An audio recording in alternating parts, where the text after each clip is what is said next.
So a single cremation uses the same amount of energy as an 800 kilometer. Yeah. So 500 miles? Wow, that's like from here, San Jose to Vegas. That's what we 500 miles? travel, yes. Oh my God. So a single cremation, that's how much energy it needs? That's a lot. So you have to burn everything. I think you have to burn they just burn. Bones? I'm not sure if they burn the body or they burn you with, they Well, I'm fish you out of the coffin, right? Of course, probably. No. Or they burn you with the coffin. They burn you with the coffin. All right. Maybe that's why. Can you imagine all that energy to burn everything? Welcome back to We Time Convo, where casual conversations turn into, wait, why are we talking about this moments? I'm Debbie. Liza's out today, but Irene's hanging in with me. Hi, and somehow today's topic went from normal to death very quickly. But not in a scary way. More like, did you know burial and cremation aren't the only options anymore? Yep, there are choices, eco-friendly ones. Some of them sound a little unexpected. So we're talking options, cost, and why it might actually be smart to think about this before you have to. Trust us, it's not as depressing as it sounds. Let's get into it. Hey, Irene. How are you? I am good. Question for you. Yes, hit me. Have you thought about when you become unalive? Why is How? Oh, term. I know, it's unalive now. How you want to be, do you want to be buried or do you want to be cremated? So I've always thought I want to be cremated. Well, of course, growing up as a Catholic girl, the standard is you're going to get buried. You buy your plot, you lay down with all your other relatives in a cemetery, and then people visit you once a year during All Souls Day, which is November 1st in the Philippines. And they forget about you 364 days of the year. So I never really thought about it until a few years back. I don't know. Somehow my dad got it in his head about like preparing for when him and my mom would eventually pass. And so he got it in his head that he wanted to go ahead and understand, because he didn't want to put any financial burden on my sister, myself, and my brother, that he would just take care of all of that. Which is very considerate. Yes. Very smart. And so I went with him and my mom. My mom was like, why are we even thinking about this? She didn't want to think about it, but he was just like, somehow it got in his head. Everybody dies. So I went with them to check out. And at first there was like, are they going to, it was really interesting, right? Because my dad up front already said he did not want to be buried. He wanted to be cremated. And honestly, he didn't even care. And then my mom was like, no, I want to be buried. Because again, she grew up in a certain religion. And so she's always assumed that she would just be buried. And then we talked through it and she actually realized like, no, because to your point, she'd be buried. We'd probably, if she's lucky, visit her once a year. And then that would be it. Right. And it would probably just be mine and my daughter's generation that would probably just visit her. Yes. And once that's done, probably no one else would ever visit her. Yes. And I've been here almost 25 years. Wait, maybe 23 years. 23 years. I've never once visited a cemetery. Oh, wow. Yeah. Yeah. Like visiting false relatives. Yeah.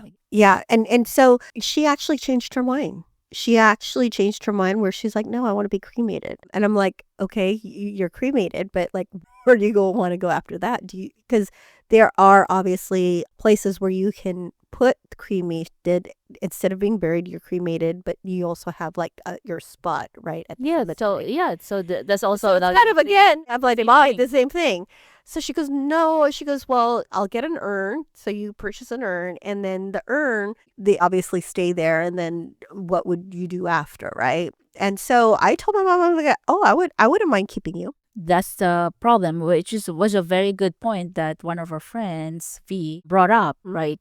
Of course, maybe our daughters and sons will be okay to get us, right? Yep. Keep us. What about their children? Yeah. And their children's children children who never met us. Yes. So while they have the burden of just keeping your urn Just- ashes. So that was I go, Mom, I would keep you, and I was like, well, Dad, how about you? And he's like, oh, you can do whatever you want to me. I'm dead. Like he's very practical man. And my mom's like, no, I don't want to. Like I want somebody to have me. Right. And that was just kind of her thought. So, yeah. So, my dad cremated. He could care less what we do with his ashes. And then my mom cremated, first buried. Now she's decided cremation and she wants somebody to keep us. So, I don't have somebody to keep her. Yeah, keep her. She actually was like, I want me and your dad together and keep both of us. Right. So, I actually don't mind keeping her ashes. I don't know if anybody outside of besides, I don't necessarily think my sister would be cool with that just because she can get a little superstitious, I think. It's morbid. Yeah. So, but for me, I'm like, oh, it's okay. So here's the thing. My mother-in-law has my father-in-law's ashes with her in the bedroom. Right. And of course, she has that really nice glass cabinet. Right. It's cake. decorated. Yeah. And so she said she wanted to be cremated as well. Mix her ashes with my father-in-law. And you know what? Including her dog now too. She wants her dog with her, and then we can mix it and we can throw it there or something. So that's kind of her thought, Yes. right? You don't have to keep us anymore. Once we're all together, you can just let us go. Yes, but I guess she's waiting, right? She doesn't want her husband's ashes to be spread right now.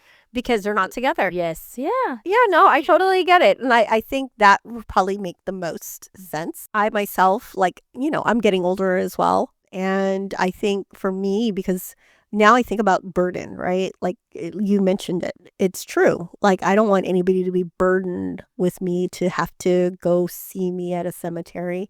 I think I'm totally fine being cremated. I don't think I'm at my dad's point where I'm like, do whatever you want. I do feel like I would love my daughter just to keep me. But again, I'm dead. I don't know what she's going to do. Yeah. Right. But I don't want her to feel burdened. So if somehow she decides that she wants to let me go wherever and spread my ashes, I'm totally fine with that. Just don't tell me. Just say, yeah, Mom, I'm going to keep you. And then if she decides later that that's not the case, then I'm totally fine. But I know this is a morbid one, but it's the reality of life. Yeah. And we don't talk about it enough because unfortunately things are just anything can happen. As a thing, we feel like we're so invincible. Yes, anything can happen at any time. And so even today coming in, I said, hey, Vanessa, she's going to be turning 19 in February. And I said, I actually need to me and you need to spend time together.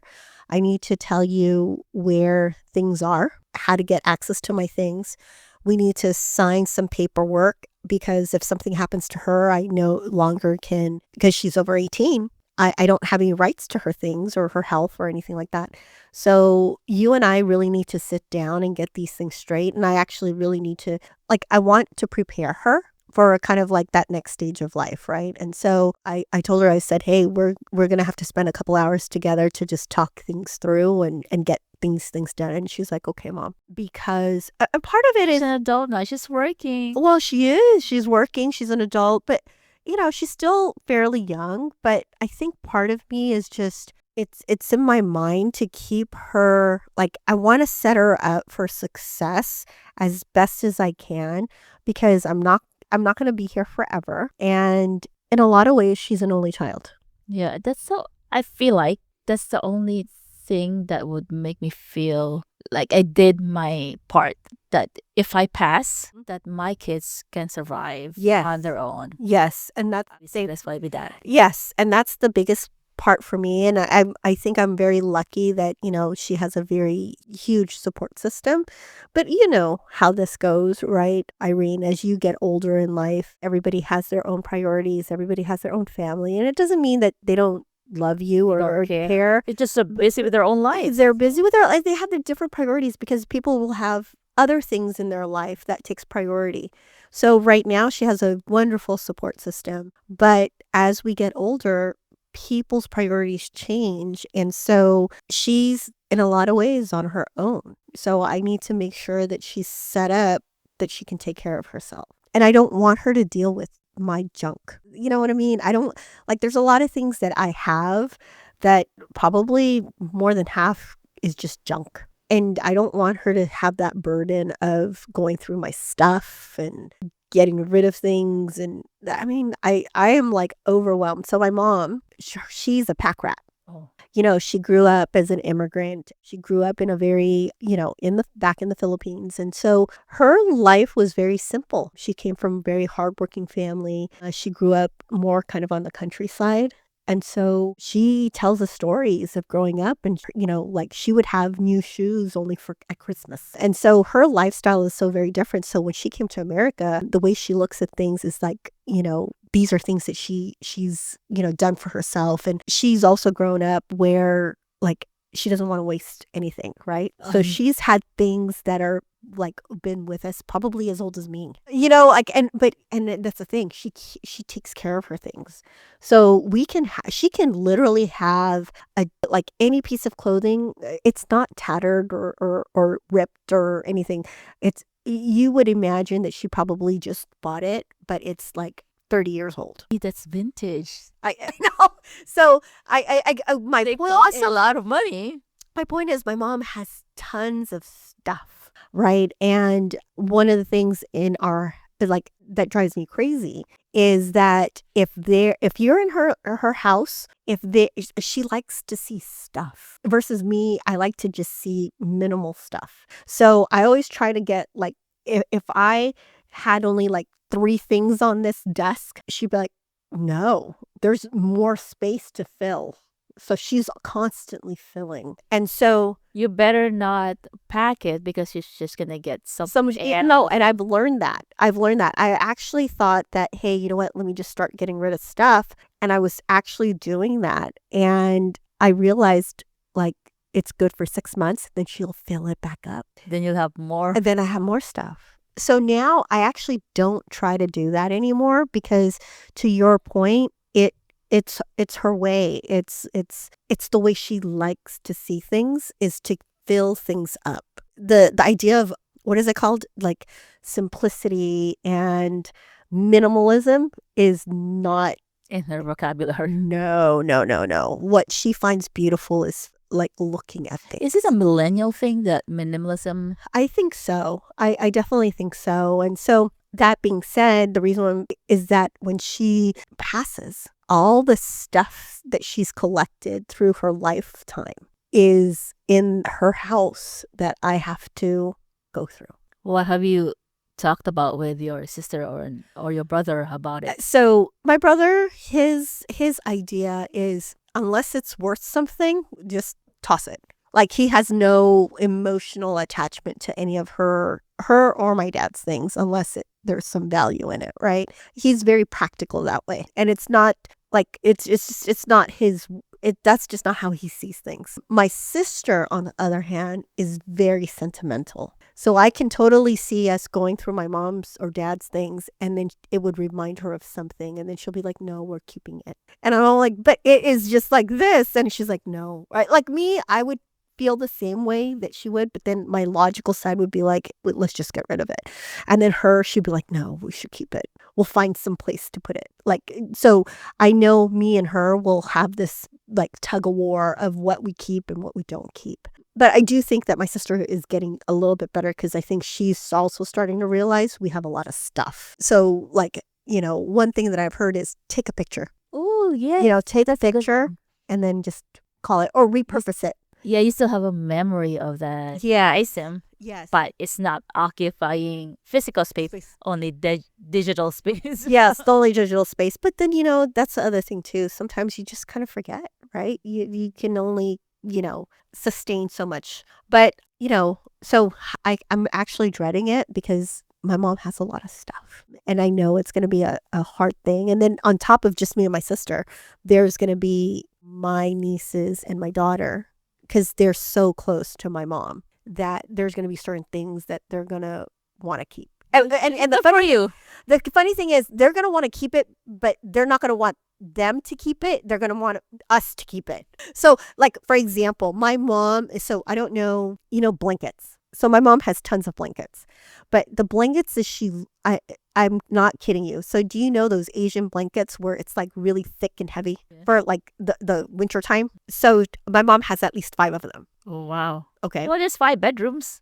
And but have you seen the designs on these? Like they are like Asian, like nobody, but you know what? They're like so thick and warm and, they're Cozy. soft and cozy, but they are so like not anybody's style, right? She has like 5 of them. And if you fold them, they're pretty, like they can fill a space, but she refuses to. Number one, she doesn't need that many. Number two, they're really hard to like clean and like just maintain and like store. And so she has 5 at least, right? And, again, my nieces and my daughter equate that to their grandma.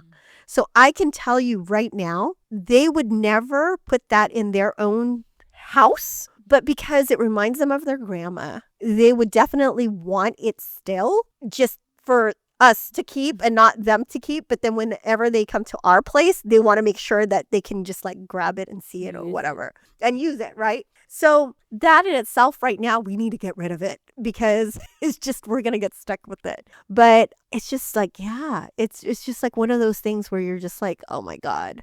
So right now, I tell Vanessa all the time, do not collect things like this. Like I used to be a collector of Barbies. I used to be a collector of like magnets, when you travel. I know there's people who collect like Starbucks mugs. Yeah, in every country. Yes, like shot glasses. And I used to be a collector of things. And now I collect nothing.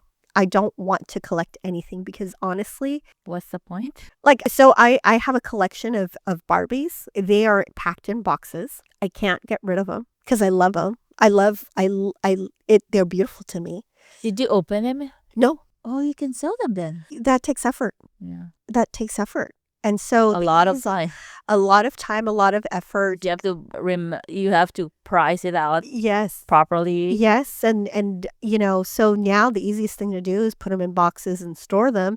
And they're in those buy-in boxes. I probably have like 2, maybe 3 buy-in boxes of like just my Barbies. So those buy-in boxes are used by Filipinos to send more stuff to the Philippines, right? Yes. But I like them because they're very sturdy, very thick, thicker than moving boxes. Yes. Actually, and bigger. Yes. 20 by 20. Yes. And so I have my Barbies in there. It takes a lot of room, but I refuse to sell them because it takes effort to sell. How do you make sure they don't get molded? Well, you make sure that they just don't, like, there's no water. Like, I make sure that, I put them away. Sealed. They're sealed. There's no real concern of that unless there's some kind of leakage in the garage. I store them in the garage. The garage doesn't get too overly hot. It doesn't get overly cold. And like you said, they're pretty sturdy. At one point, I thought about, like, oh, I should, like, display them. Because sometimes you can get a curio cabinet, put them out there. But I'm like, oh, that's like not even in my aesthetic. Like, like the way I want to see my house, I don't want to see Barbie dolls. And so right now, I have 3 buy-in boxes of Barbies. And that's a lot. 3? Yeah. Like, how many you think is your estimate? Well, because they come in boxes and they're, like when they get packaged and things like that, I probably have like 30. Oh, I probably have 30, and some of them, it ranges from like $50 to like maybe, I want to say, probably the more expensive ones are probably like $300. Wow, I didn't know they can get up that high. Yeah, when I purchased them, that was the case. I mean, there is one that for Vanessa's birthday, her first birthday, I got her a Cambodian Barbie. So she has that, and it's still in a box, and she actually displays it. And then you never opened it? No. She wanted to. Obviously, one. About like, no. You look at that. Just gave it to her to look at from outside the box. Yes. And then I remember too, because I was pretty big on Barbies, when my dad and mom would travel to the Philippines, they would gift me a Barbie doll, a Filipino Barbie. So I have a couple of Filipino Barbies as well. I even have a Gap one. So like, these are things that I actually really enjoy, but not enough to like mess up my aesthetics at my house, right? Like I don't want to display all these things. Like I said, I stopped collecting, and I told Vanessa, get that out of your head. Don't fall into that trap, because you'll collect, and then when do you stop? And where do you keep this? And then who's going to have the same love for it? Because if your child doesn't, then you just left them with a whole bunch of stuff. So anyways, I know we've detracted because It's so far away. Let's go back. Yes. So going back, right? We talk about being buried and then being cremated. That was my the first one, of course, buried, just because it was what you thought was the only option growing up. And then I changed to cremation, and I'll tell you after we discuss all these other options. Yes. So let me tell you, in regards to green death. So in most of the world today, the choice of what happens to our remains after we die is a binary one: cremation or burial, just like we talked about. But the funeral industry has a dirty secret. It's terrible for the environment. So did you know that? Who would have thought? Did you know that? Well, It's after terrible? good, kind of like I've been reading some articles, and Like, to be honest, I didn't even think about it. And I think most people don't think about what it does to the environment unless you're pretty in tune to what's happening in our environment. So, honestly, it makes sense, right? So a single cremation uses the same amount of energy as an 800 kilometer, kilometer, yeah, which is 500 miles. 500 miles of a car's journey. So 500 miles? Wow, that's like from here, San Jose to Vegas. That's what we 500 miles? travel. Yes. Oh my God. So a single cremation, that's how much energy it needs? That's a lot. So you have to burn everything. Everything. I think you have to burn they just burn Bones? I'm not sure if they burn the body or they burn you with Well, I'm take you out of the coffin, right? Of course, probably. No. Or they burn you with I the think coffin. They burn you with the coffin, right? Maybe that's why. Can you imagine all that energy to burn everything Because here's the in thing. a contained So space? the reason why I say that is because I remember my uncle being cremated. And And they took it, and you could actually see the coffin. Oh, Yeah. So I'm pretty sure. So in the US, where nearly 2/3 of people are cremated when they die, crematories pump 360,000 tons of carbon dioxide, CO2, into the atmosphere every year. Incinerated dental fillings release an estimated 1.2 gram of vaporized mercury per body. And a popular scattering spot, the mineral content and pH of a human ashes can alter the composition of the soil and harm delicate plants. The number of people choosing cremation in the UK has grown year on year since the 1900s, escalating rapidly in the 50s and 60s as religious and cultural attitudes shift. In 2024, more than 80% picked cremation over burial,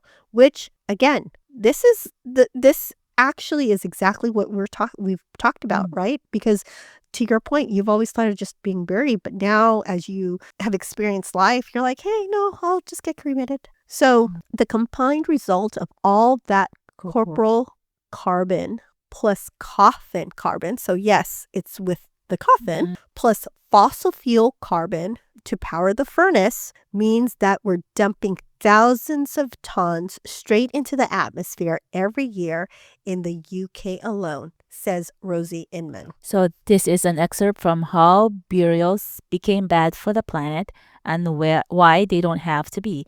This is from BBC Science Focus magazine, released in January 2026, but through Apple News. Yep. So from a natural burial, Larkspur Conservation, a nonprofit that stewards a protected woodland near Nashville, Tennessee, where families can bury their dead directly into the ground.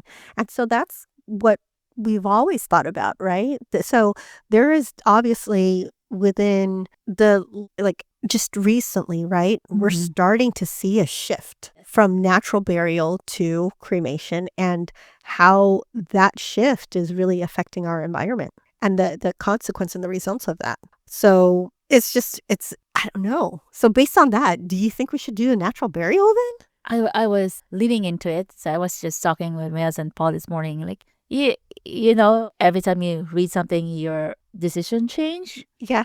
But I have a final decision. Okay. So before we get into that, let me talk to you a little bit about that natural burial. So in a natural burial, the body is wrapped in a cotton shroud or placed into a coffin made from biodegradable materials such as a willow or wicker. No embalming chemicals are used and no makeup or synthetic products are applied to the skin. It's basically what burial looked like for most of human history. We're used to the notion of bodies being buried 6 feet under. So obviously we recognize that phrase, right? A practice that dates back in the time of bubonic plague when it was ordered to help curb the spread of disease. So basically, in order to prevent the disease from spreading after death is you get buried 6 feet under. Yes. And so that's where that phrase comes from. However, in a natural burial, the body is laid in a shallow grave of around 1 meter. So that's about 3 to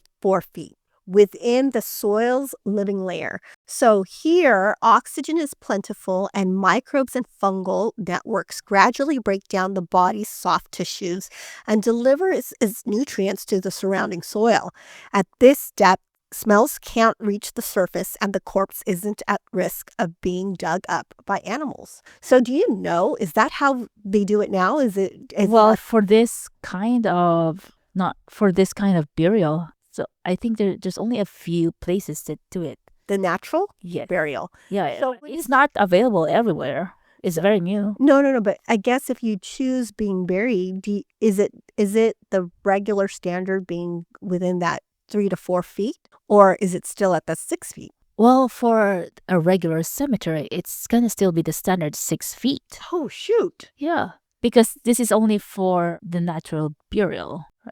This is like going back into the natural burial in the UK today. There are more than 300 natural burial grounds, according to Inman Cook, including many hybrid sites that are managed by local authorities within existing municipal cemeteries. So between 2015 and 2025, so that's a span of 10 years, the number of natural burial grounds in the US and Canada grew from around 100 to nearly 500. So there's an increase in natural burial. It's a growing movement, but natural burial isn't suitable in all locations. So if you live in a climate that's under snow for the majority of the year, it's going to be much more difficult, says Pfeiffer. And there are some areas like deserts where the land is so dry that the decomposition and return of the body's resource to the ecosystem is just not going to occur. It's also a non-starter in locations such as Manhattan, New York, where wide open space is in short supply. So I'm going to show you a picture. You can describe it to our listeners of the Larkspur Conservation Burial. Okay, so let me take a look. Oh no, I don't want to see that. That's kind of like that. Okay, so what I'm looking at is basically a table, right? So imagine a table. And then on top of the table, a cement table. A cement table. And imagine, so you're in a forest or, natural, where the natural setting where there's trees and the ground and dirt are there. And so you have this cement table. On top of the cement table is kind of a very shallow basket, but a huge basket where it basically it covers the full length of the table, essentially. And it's a shallow wicker basket. And within that is essentially the unalive person that is shrouded in, plants, and it looks like maybe some flowers, and it's covered with kind of wrapped in cotton. It's like a blanket. So it's like a white blanket. So basically it's an open, it's not a coffin. Coffins are closed. You can't see it, right? This is just an open. Like it's like a coffin, the open coffin, but it's like the whole body. Yeah, but the whole cover. So essentially you're in a very shallow basket that fits basically up a person that's lying there. And it is covered in a shroud, so you can't actually see the body, but you know there's a body there. And it's like blankets covering it. And then what is around it is really flowers, and it's very natural looking. It looks beautiful though, compared to a coffin. What do you think? I don't know, because you know what? You know what it is because we're so used to a certain thing that this is just very natural. It's just very natural, and actually, when you mentioned beautiful, I don't know. It looks natural. It's not ugly, but it's definitely shocking. Like, to me, it's a little shocking because it's so not what you would expect. But here's the thing. So, I'm a buff for medieval. That's what I was about to say. I'm a buff for medieval movies. So I love, Vikings, and I love Game of Thrones, and I love The Last Kingdom. And so these are very like time specific medieval, and the way they bury their people is very similar because, you either you put them on a boat and then they go out and then you just burn them. Yeah, right? In Game of Thrones, Yes. if you remember, like one of the burial was like that, and you have an archer And who actually have the Yes. the arrow burning, and then hopefully that reaches the body. Yes, You exactly. see the So body it's very, floating so away. it's very similar like that. And so if I guess what you just showed me is very reminiscent of something like that.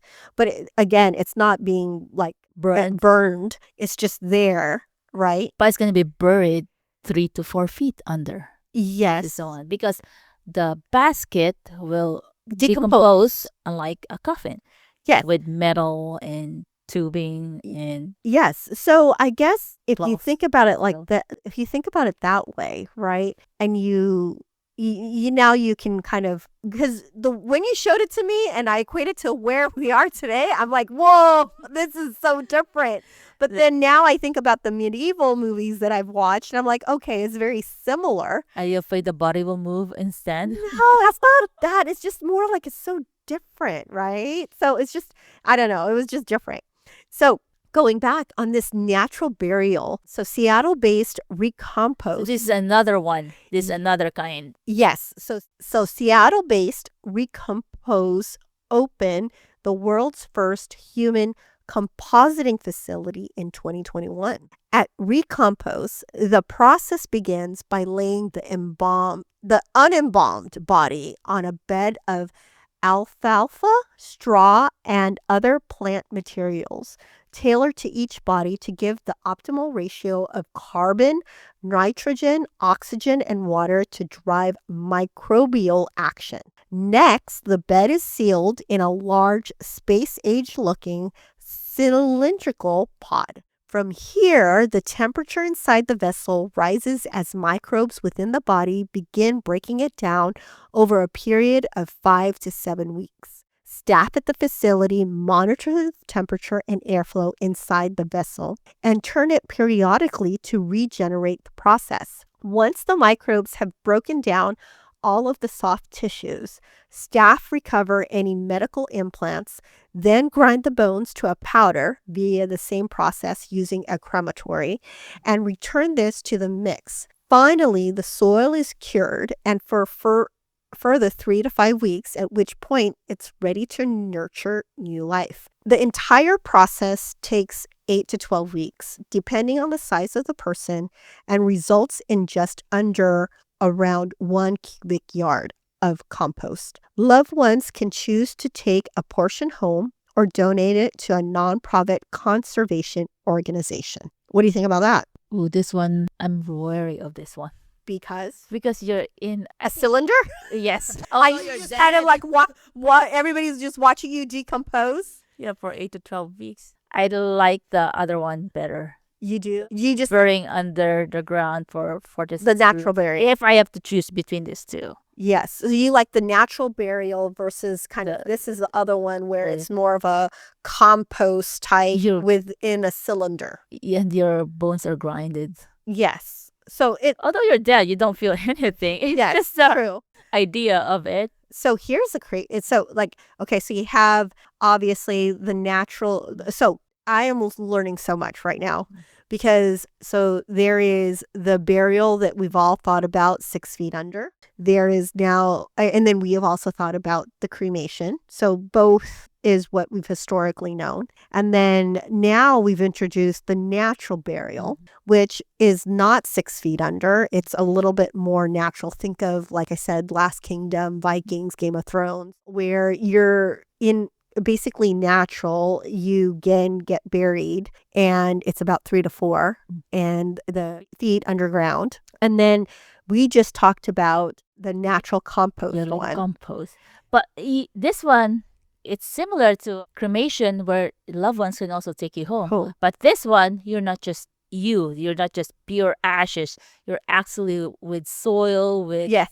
other. Yeah, you're mixed. Yeah, so I think we were not able to read it here, which is also part of the article. Some people, like one person, they brought the soil home. I think they have enough to give to friends and family, just a little bit.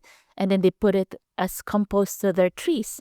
Yeah. So every time they saw their tree at the backyard, they remember you. Yes. So that's kind of cool. Yeah, it's pretty cool. And then You just don't like the process of it. I think so, but yeah, you'll get used to it probably. Like just like you see it at the first time, you're so shocked by it. But now I'm shocked about the process. But you get used to it. You'll warm up to it. Compost. Yeah, Basically compost. yeah. You are a composer yourself. Exactly. So the last one you kind of brought to my attention is this water cremation. So alkaline hydrolysis. So in a water cremation, the body is placed in a biodegradable shroud and immersed in a mixture that's 95% water and 5% alkaline solution inside a steel chamber. The liquid is heated to 160 degrees Celsius or 320 degrees Fahrenheit under high pressure, causing the body's molecular bonds to disintegrate and the tissue to dissolve. After around 4 hours, what remains is a sterile, coffee-colored solution of amino acids, sugars, peptides, and salts, along with the softening skeleton bones and teeth, which are ground into a fine, pure powder and returned to loved ones like ash from a conventional flamed cremation. The process breaks down all pathogens and pharmaceuticals, meaning that the liquid remains are safe to send into a municipal wastewater system. In some locations, the nitrogen-rich solution can also be sent to tree farms to fertilize the crop. Water cremation uses 90% less energy than flame cremation and releases no toxic gas or CO2. Alkaline hydrolysis has been used at some U.S. hospitals since the mid-90s to dispose of cadavers used in medical research, and for at least 100 years prior to that to process animal carcasses for use in fertilizer. So that is water cremation. How do you take that? Oh no, this is even worse. The variables, I think. Why? Can you imagine, like your result is a coffee-colored solution. So you go into this steel chamber again, right? Yes. And then you go out Yes. as a solution. Yes. Well, our body is like how many? Water, right? 50%, right? Yeah. So it makes sense. So it makes sense. It's less detrimental to the environment. You're back in the municipal wastewater. Yeah. So like you're kind of like, yeah. And you still get ashes. You could still give the ashes. It says here that what remains. So basically what it says is they're along with soft skeletal bones and teeth, which are ground into fine powder that return to loved ones like ash from a conventional frame cremation. So basically you're taking all the stuff that is not water or soluble, and it's basically gets grounded, and then your ashes get back to your family. But see, here's the thing. now your family gets your ashes, and then what do you do with it? Yeah, again, you're back to it's the same problem. One of the problems for cremation, right? Which is putting the ashes again in an urn, and where do you place With those the- ashes? Yes. So I mean, so It doesn't stop there. Like, then there's the decisions doesn't stop there. Then Yes. what do? You bury the ashes, you put it in a cemetery Yes. like area. So I'll tell you already, right? Like out of all these options, the burial 6 feet, that's off the cuff for me. Like I'm no not more into it. coffins. No, yeah, I don't want to do that. Mhm. Now, knowing that the cremation, which was kind of like what I would typically, what I knew, and I was like, okay, I'll just get cremated. Knowing the effect of the cremation, and then thinking about like after my daughter, what happens to my ashes? I think for me, obviously the water cremation makes most sense. But then to me, it goes back to after she gets my ashes, what is she going to do with it? Right. So the other two, though, I kind of like. Oh, yeah? To be honest. The Game of Thrones one? The Game of Thrones, I kind of like, right? Because you just get buried under, and then the earth just takes you. Yeah. But here's the thing. Again, it's kind of like being buried, and people have to come see you over there. I don't think so. Because how can they see? This is not a cemetery. Yeah, It's so like just like a forest, right? Yeah. It's back on Earth. Yeah, but then there's a place for that. So like you're like, okay, that's where, Mama Debbie got buried. Yeah. I'm over there, right? And then the other one, and they can't take my ashes, No. right? So it's done. It's like one and done. Yeah. Yeah, so it's one and done. That's where you are. There really is no like grave site. It didn't show like does it say Debbie was buried? Yeah, was buried here. I don't know. Because after a few years, probably you're already mixed. Yes, with the soil. Okay. And then the other one that you mentioned, which is more around the compost, right? This one right here is kind of cool too, because I'm thinking like, hey, you are going back to the earth as compost. Yeah. But you do have a potential for some of you. There's an option for Yeah. this compost where your loved ones doesn't have to get you back. Yes. They can just donate it to the land. whoever wants. There's a Yeah. non-profits. Yes. Or they can take your compost Yeah, and and bury it in their backyard. Well, what stops them from taking your cremated body, the regular cremation, and also burying it in the backyard? Because you can't bury a dead body in your backyard. No, I mean the cremated body. You can do, but then the cremated body is the way you do it. It affects the environment. Oh, because it's because it's not compost, right? Yes. Because it has To carbon, get you, right? It has to carbon. get you there, it takes a lot of energy and impact to the environment to get you cremated. Versus on the compost one, You really are helpful for the plant or the trees where you're or gonna even be just getting to compost is much more beneficial than getting cremated, because the cremation requires a lot of energy yeah. to get you cremated.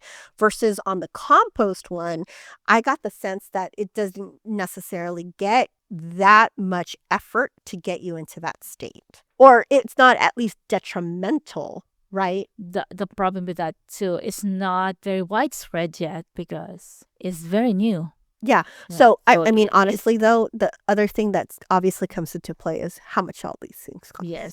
Yeah. So I think that's another factor but based on just understanding all of these, Without the cost. yeah, I would probably go for the natural burial, or I would probably go for the compost one. The water cremation, I don't like the idea of like going back to like, yeah, I am not into that.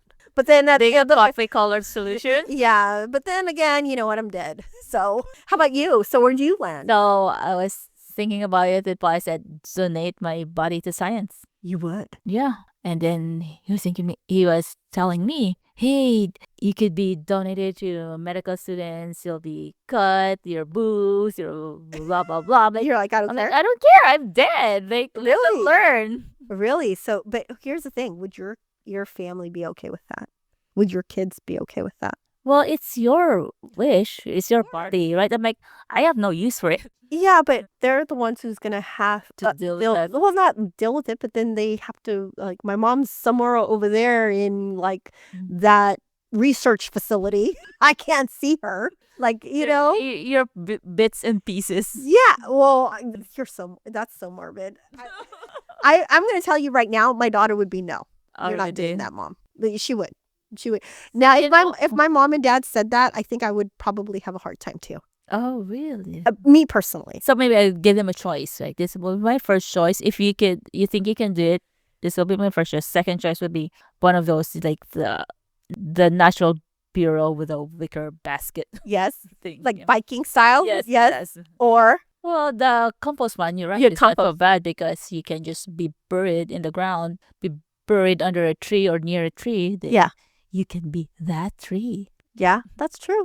That's very true. I like I said, I learned something all the time in our podcast, and now I've learned there's other ways of dying. Well, not dying, but being buried, right? Like or like once I die, what what happens to me? It's just so many decisions, even after you're dead. But I what I do want to know is I'll ask ChatGPT right here because, like I said, it's always a factor. So the traditional burial, which is 6 feet under, it average cost is anywhere from $7,000 to $12,000, really depending on plot and casket. So that's just kind of the normal burial that we typically expect, 6 feet under.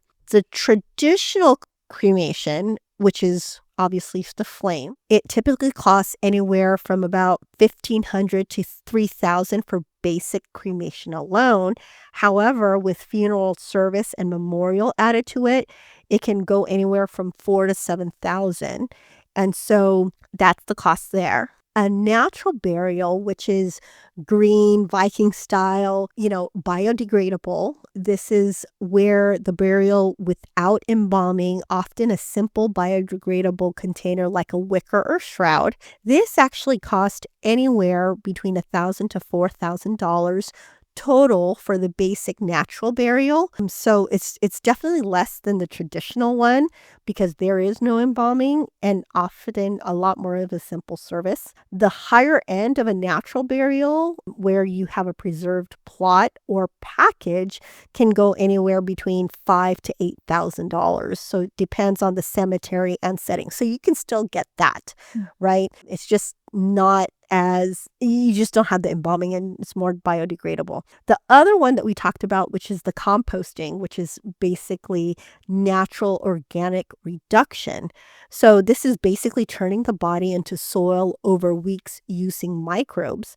The cost of this typically cost about $4,000 to $7,000 depending on provider and location. So that's pretty much kind of like $7,000 is about a standard package for a provider. It tends to be generally more expensive than basic cremation, but competitive with full funeral service and more eco-friendly.